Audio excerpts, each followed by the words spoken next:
So I'd like to welcome out our panel, which unfortunately Gillian is unable to host, so I am doing the duties here as well as I can. And so please join me in welcoming Ms. Lim Seok, who's head of Philanthropy for Asia Alliance and the Temasek Trust. Emily Robichaux is first vice president of sustainability at Amalgamated Bank. Mark Campanale is founder and executive chairman of Carbon Tracker. So we are going to dig into the questions that Gillian just raised, which is how do we accelerate this capital mobilization from philanthropy to investment, banking?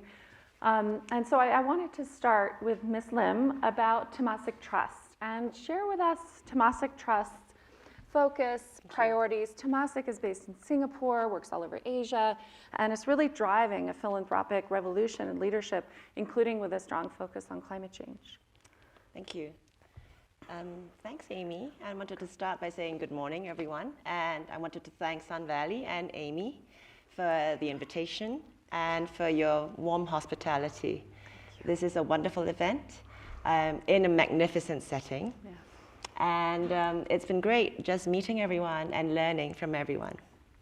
So I'm the only one grappling with the clicker, so bear with me. I'd like to start, though, by, I know there have been various questions over the past couple of days about the relationship between Temasek, Temasek Trust, and Temasek Foundation, so I thought I might start with that.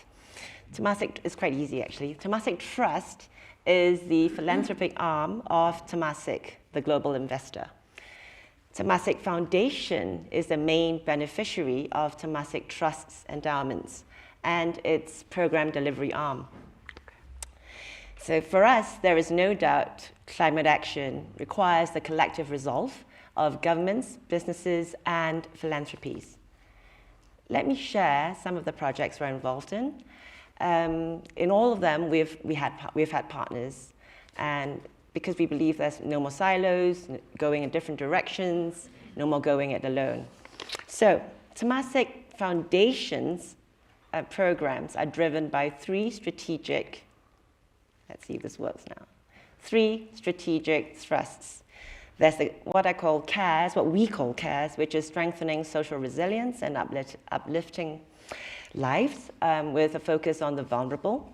There's the international pillar, which is fostering international exchange and enhancing regional capabilities. And finally, there's livability, which is science and sustainability. So I wanted to tell you about the Livability Challenge we hold every year. And this is a global competition, a global call for disruptive innovators. In fact, the winner for this year will be announced this week. So I was hoping that'd be earlier so I could tell you all about it. But it is currently, let's go to the next. It's currently Asia's largest sustainability solutions platform. And the prize money is $1 million Singapore each year. But importantly, what we do is to provide maximum opportunities for success. So the follow-on funding from that is 1:10 for the startups that we support. And just to share some of the prize winners and the projects. So we had Sea Change, which is this company that developed a process. It's LA-based originally, and it extracts carbon dioxide from seawater and sequesters it in the form of carbonates. So it ensures energy efficiency and permanent carbon dioxide removal. Then there's RWDC, which for the replacement of single-use plastic straws with a certified biodegradable straw. There's Sophie's Bionutrients, which developed a new sustainable alternative protein from a proprietary strain of microalgae that's suitable for food products and supplements. And there's Turtle Tree Labs. I like this one because of the name. It's the first biotech company in the world with the ability to create milk from all mammals in a sustainable way without compromising on taste, nutrition, or quality. So the theme for this year's Livability Challenge is similar to previous years. That's decarbonization, food and agri-tech, and nature-based solutions. So moving on to 2 mangrove projects in South Sumatra, Indonesia, that Temasek Foundation is currently involved in.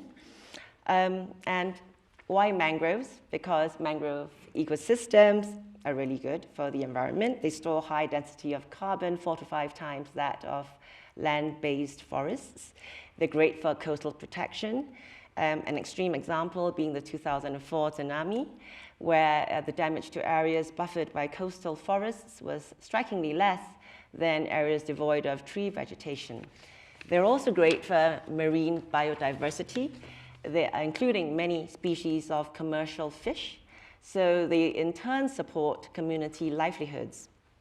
But the deforestation rate for mangroves is the highest amongst all forests, and because they are carbon sinks, when there's deforestation, this means this significantly contributes to greenhouse gas emissions.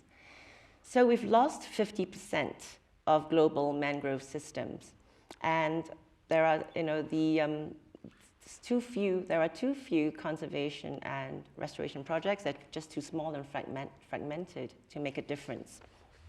So why Indonesia? That's because Indonesia has about 3 million hectares of mangroves along its 95,000 kilometer coastline.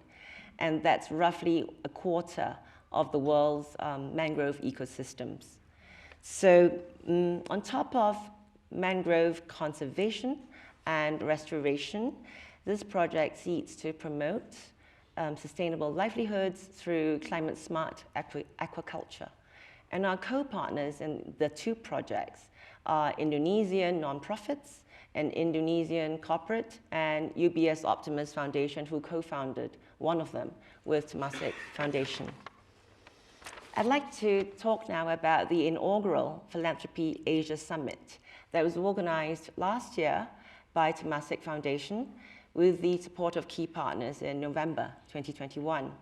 The summit serves as a collaborative platform to convene and connect global and regional philanthropists to catalyze partnerships. It also aims, I'm sorry, I'm wrapping up. No, the slides. I just want to make sure we're getting the pictures. Okay, yeah, so yeah, there we go. Thank you. Thanks, Amy. So we had 200 people come, mainly philanthropists, principals of family offices, and business leaders. And during COVID last year, we had 200 people in person, so that was a great turnout. And we had a couple hundred more attending online. So this summit also aims to activate multi-sector stakeholders and design calls to action to address societal challenges for impact and common good. So we had 6 calls to action under 3 focus areas, 2 under climate. So the first one is this UBS M40 initiative, M40 not being an expressway or motorway in England, but 40 locations around the world. And Indonesia, there are 12 locations in Indonesia out of the 40. So what they did is to start a country pilot in Indonesia to see if it works. And if it works, then they would replicate that across the 40 locations through an innovative financing mechanism that can channel investment on a global scale. So now moving ahead to the next call to action with Resilient Cities Network as our call to action partner. The objective was to lead the transition to a circular economy in cities without emissions or pollution. There were 3 pillars: food, built environment, and plastics. And I'm going to look at plastics.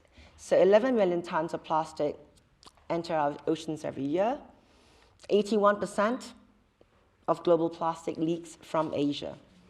So on plastics, Resilient Cities has worked in 4 cities so far in Asia, in India, Indonesia, Vietnam, and Thailand. The last one was Indonesia, India, Vietnam, and Malaysia. And they plan to scale up to 3 more in India. Semarang, Indonesia is creating a waste management model which gives community groups completed ownership of waste collection, sorting, and separation. And the city's government is coming in and supporting these groups through financing and facilitating the treatment of these collected plastic waste. So thank you. I know I've overstayed my welcome. No. So thank you. Thank you. That's really interesting. I just think it's vitally important to have organizations such as yours who are sourcing the projects that people can engage with, can invest in, and know that they have partners who are working with organizations there directly on the ground and have worked with local organizations to ensure their effectiveness. So to be able to surface those and identify the urgent opportunities that we have that Gillian was calling all of us to deploy our resources behind. So we need philanthropies who set up the projects. And behind that, we can have investors. And so with that, I wanted to turn to Emily from, Emily Robichaux is from Amalgamated Bank. And Amalgamated, for those of us who work on climate change, is known as a real leader on climate change and decarbonization and really aligning your vast resources as a bank toward climate solutions. So share with us your approach at Amalgamated and your priorities right now. Absolutely. Thank you. Thank you so much, Amy. It's so exciting to be here, and I'm really excited to talk about the work that we do at Amalgamated, primarily led by our Chief Sustainability Officer, Ivan Frischberg, but I'm part of the team that is actively deploying capital into the climate solutions that we've been talking about today. So one of the things that really attracted me to the bank, I joined earlier this year, is our deep commitment to sustainability. And we're the first US bank to have a net zero strategy that's been approved by the Science Based Targets Initiative, which is really the authoritative body overseeing the net zero plans that people are putting together. And we're actually going to be net zero by 2045, so 5 years earlier than many other banks.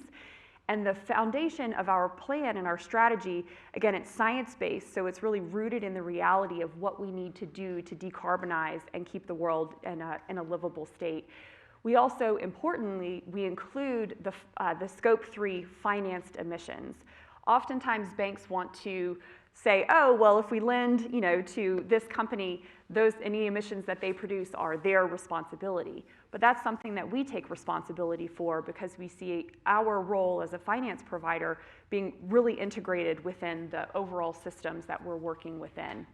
So we have science-based targets, we include our Scope 3 emissions, and we are not relying on offsets to get us to this net zero by 2045 goal. How we're doing that, first and foremost, I'm really pleased to share that Amalgamated has no fossil fuel exposure in our lending or investment portfolio. Yeah, it's huge. That was a pledge we made in 2016, and we are holding firm to it. It is a core part of our strategy. So that's the kind of divest part of what Gillian was talking about earlier, even though we had nothing to divest from. We're just not putting money there. We also have a strong emphasis on financing climate solutions. 31% of our 2021 lending portfolio went directly into climate solutions. So it's things like solar projects, energy efficiency programs, stormwater management, other programs and projects that might be popping up across the country. We're really, it's a core part of our strategy. We are also working across all of our asset classes. So that includes commercial real estate, it includes residential mortgages and business lending, which is what I do. And we're really working with our highest emitters to help them bring down their emissions. And we're advocating, we're doing cross-sells, we're looking for all of the creative solutions that we can to help everything that we touch and everyone that we touch with our financing really be able to bring down their carbon footprints. And so it's this really kind of comprehensive strategy that's going to get us to net zero by 2045 and is really something that is, in my opinion, setting the standard for other banks and what we can do from the finance side. Could you maybe give us a quick example of one of those emitters you're working with to collaborate, you lend to them? What is that? Give us an example of one. Sure. So an example might be in multifamily housing, maybe there's a property that's looking to bring down its carbon footprint. And we can leverage financing tools such as PACE, which stands for Property Assessed Clean Energy. And it's a way to pay for energy efficiency installations, but without a lot of the upfront capital, and we're leveraging the value of the asset to do that. So we really look for creative solutions to help some of our emitters bring down their carbon footprint, in addition to bringing in additional new programs and projects into our portfolio. So that's where I spend my time, is looking for a utility that wants to deploy an energy efficiency program for commercial and industrial companies within its service territory. and the utility can pay for those installations up front and then get paid back through what we call an on-bill, like an on-bill assessment. So we might provide financing to the utility to be able to do that sort of energy efficiency installation, as an example. Okay, great, thank you. Yeah.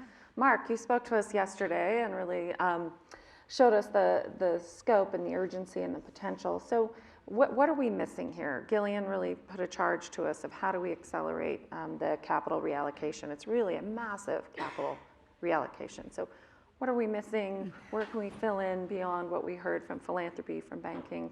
Sure.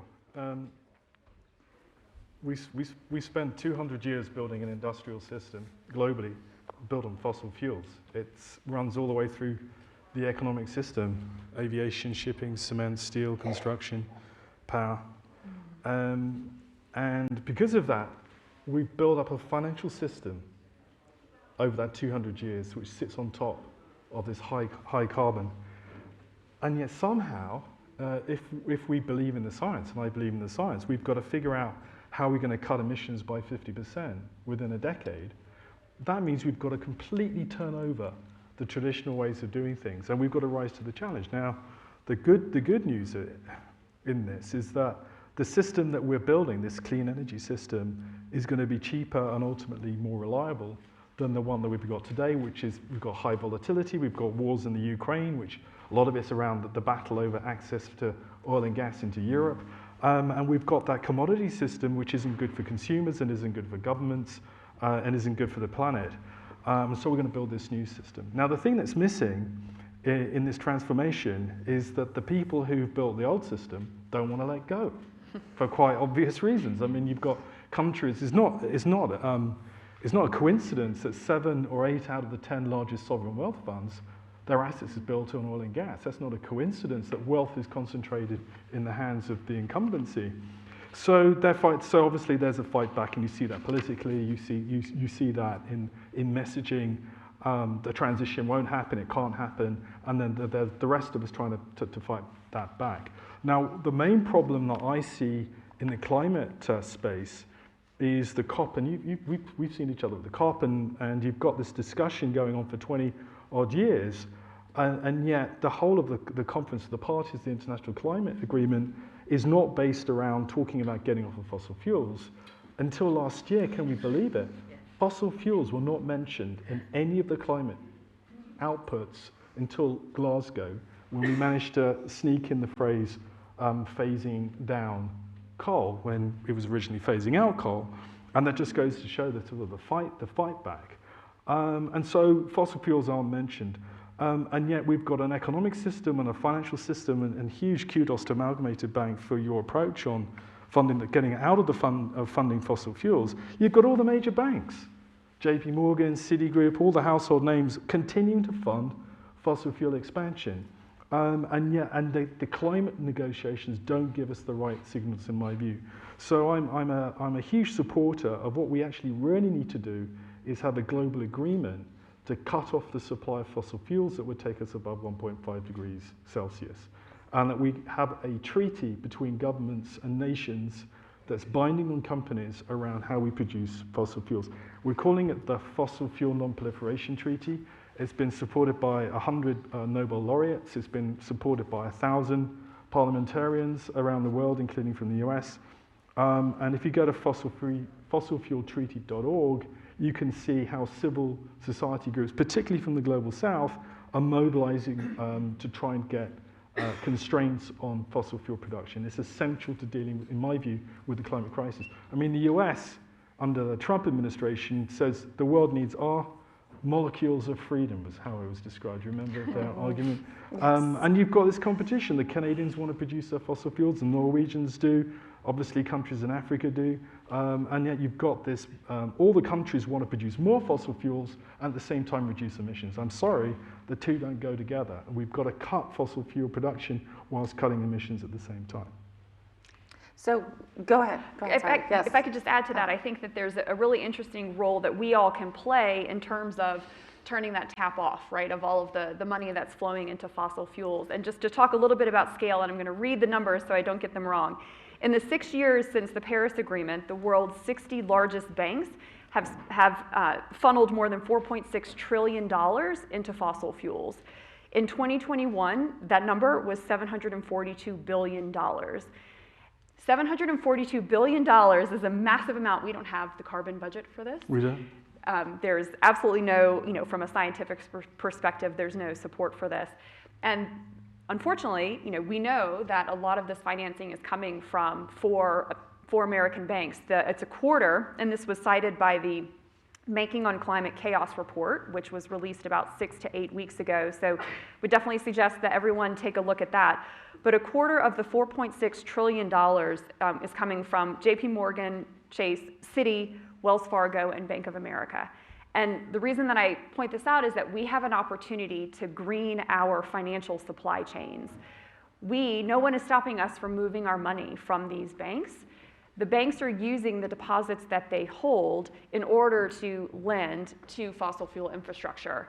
So by removing the deposits and moving them to a bank that's more aligned with our climate goals, we can turn that tap off for the money that's flowing into fossil fuels. So wanted to point that out, that this is something that doesn't require any federal political will, anything at the state level. There's no regulatory elements that we don't have to wait for anyone else to give us that permission. We can make those moves ourselves for our own money and for money at a company or a nonprofit that we might have the ability to redirect elsewhere. And just to add to that, Divest Invest, which was led by many US foundations to support divesting from fossil fuels, has now reached $40 trillion since its launch 10 years ago with Bill McKibben and his Do the Math tour. Yep.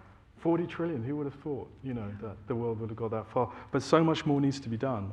There's been over 2,000 coal, oil and gas IPOs through the US markets and European financial markets in the last 10 years. The world needs to get off financing fossil fuels. Absolutely. I'm very proud. Our family were founding members of Divest Invest in 2014. So it's and it's work, right? You reallocate. Mm-hmm. And what I love about the Fossil Fuel Free Treaty, the Fossil Fuel Non-Proliferation Treaty, is that it's working to create a smooth transition. So with getting all governments on board, set that course, that guide, so that we can adjust our policies, accelerate proliferation of electric vehicles, of charging frameworks, other tools to decarbonize our transportation system, our electricity system. And it's actually a perfect segue to the panel that's right after this, which is on transforming the energy system. And so I'm so grateful for all of your leadership. Glad you're going to be with us today. Over lunch, we're having kind of a meet the speakers so we can have more of a discussion together. So join us at lunch to spend some time with our panelists. And please join me in thanking them for being with us today. Thank you.